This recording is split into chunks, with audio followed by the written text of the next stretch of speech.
Good evening, guys. We're off for our second stop for the day here at Victoria. We are here at Fisherman's Wharf. We thought that it's already closed, pero nakalagay kasi sa online 6. correct. It's already 6:35, but Yeah, still a lot of people. the place is still alive. Marami pa ring tao. We'll find out. The online is the website is not updated. It's not updated. Buti na There's a lang. lot of people, no? Buti na lang kamo talaga. Dumiretso pa kami. Otherwise, yeah. So, hindi kami ano. Parang meron na tayo? Ha? Meron na tayo, no? Oo, tingin mo na tingin ka. Meron pa nga, no?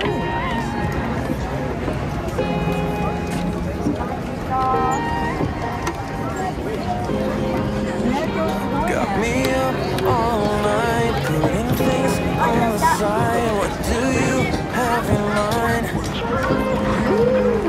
She's awake. Malamig, no? Pero mainit. Gulo. Trying to find out, hope this ain't a lie. Cause I'm vibing with all we have. Yeah, I'm feeling what we are now. I'm laying down on the ground. All I do is thinking out loud. Yeah, I'm vibing with So ito yung mga mga bahay dito kakaiba. They're floating houses. Ayan. Cause I'm wondering with these emotions. So guys, ito tayo sa My Fisherman's Wharf as I mentioned. Nandito tayo ngayon dito sa mga bahay-bahay dito. Look at that. They're floating houses.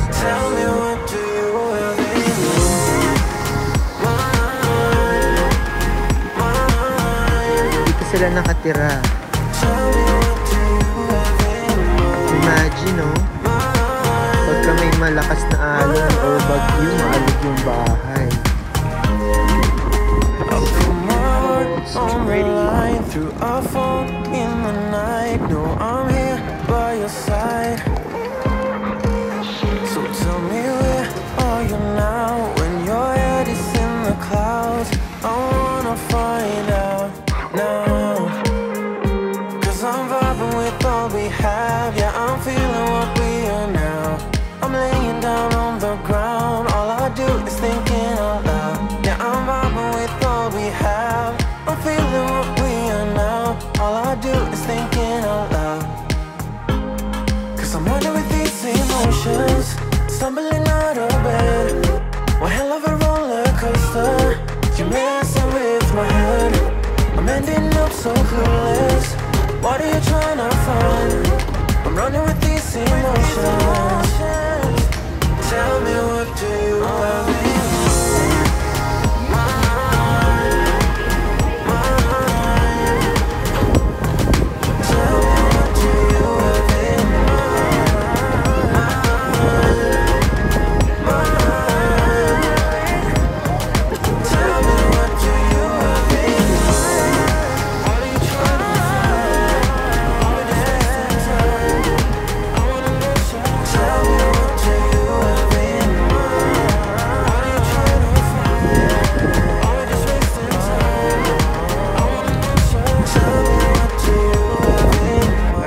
tayong isang kababayan dito sa Canada na talagang nanghihingi na lang po yan ng pagkain at gutom na gutom.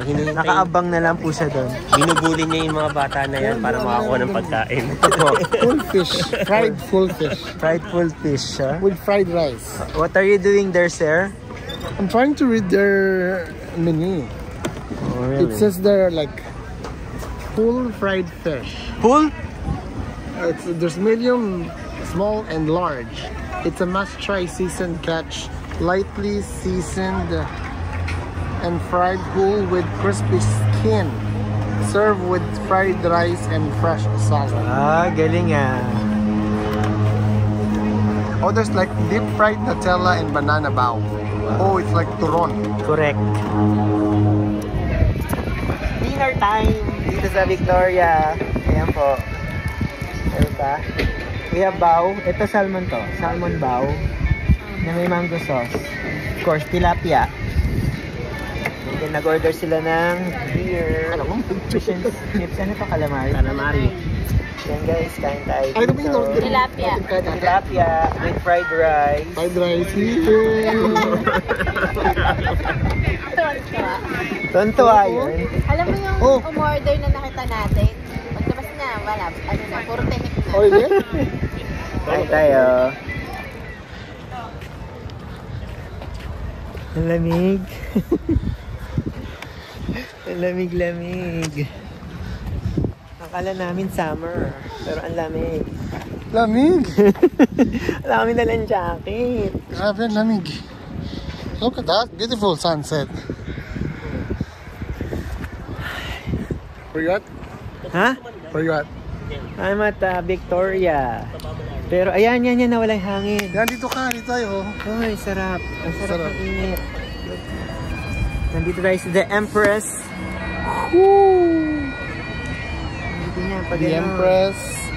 Yan. And, The Empress. and that's the Marina Bay.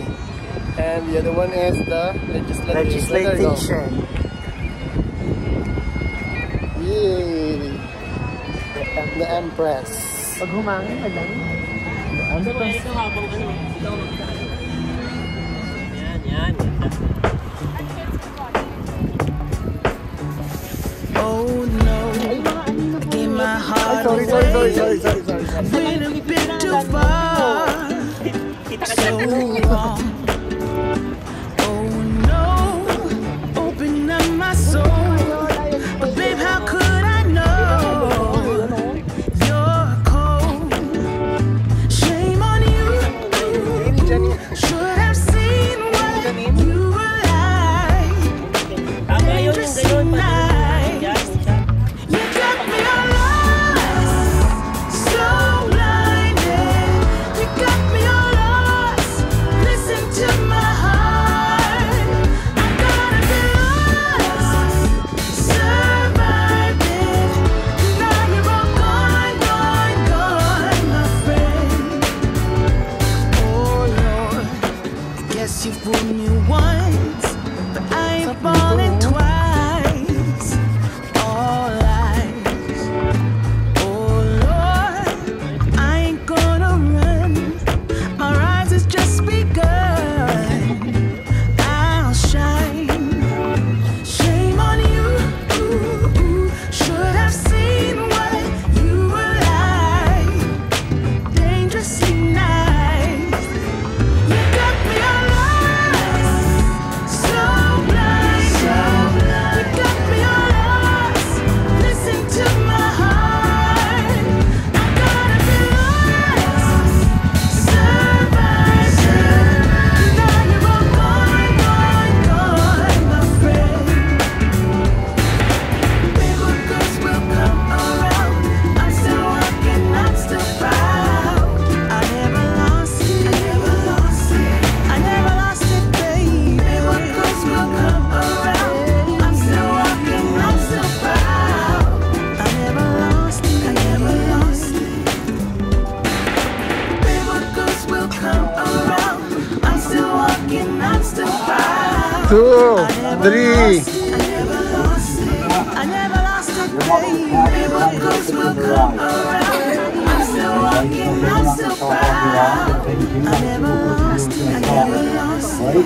What I need from you is I need you to throw me this pat when I'm up on the unicycle. Right? If you throw me the pat so I can catch it, these people here will give you a huge round of applause. Right? If you throw that hat so I can catch it, everybody's just going to stare at you like this. I said these people here are going to give you a huge round of applause. All right, Blake, everybody except Fat Man over there with his arms crossed will give you a round of applause. Blake, how old are you? 8. Is this your first time in a street show? Ladies and gentlemen, Blake is 8 years old. This is his first time ever in a street show. And Batman did not applaud. Blake, look at Batman. Blake, stick your tongue in the Batman. Good. What a nice skin and what a mean man. Blake, for now, take the hat and return to the safety of your family. Or pick a different family if you wish. Go way over there.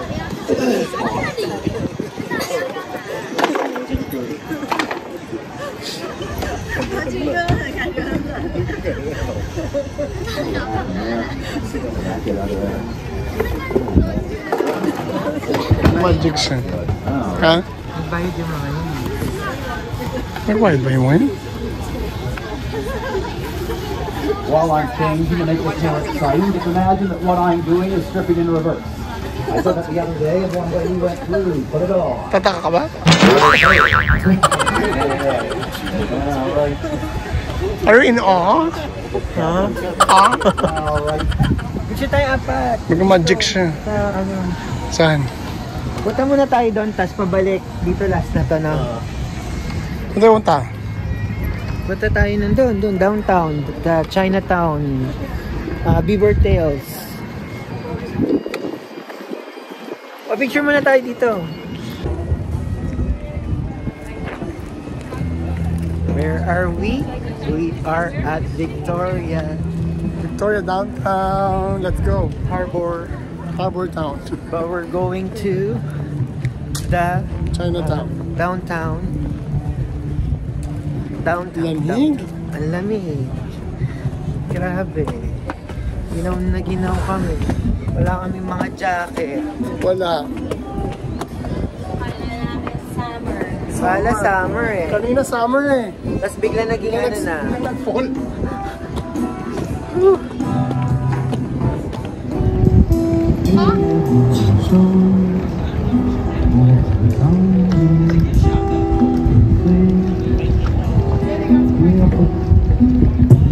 Hey, right here on the sidewalk. Yeah.